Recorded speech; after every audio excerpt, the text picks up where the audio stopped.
Medyo nakakalungkot lang kasi nakatanggap tayo ng 1-star review sa Shopee. Ang reason niya ay ayan, di daw masarap, panis na. Sige mga ka-brother, subukan natin.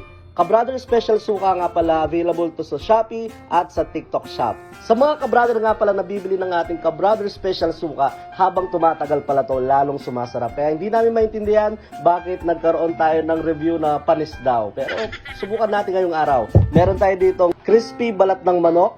Ayan. Subukan natin tikman mga ka-brother kung panis nga ba talaga. Shake well before using.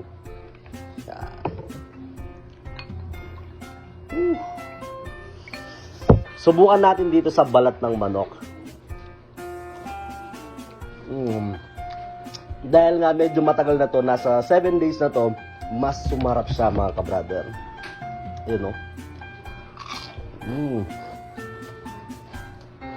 Tamang-tama yung anghang, sarap, ayun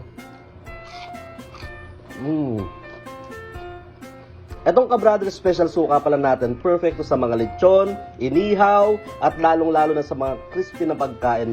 Pati nga sa mga cornic, pwedeng-pwede to mga ka-brother.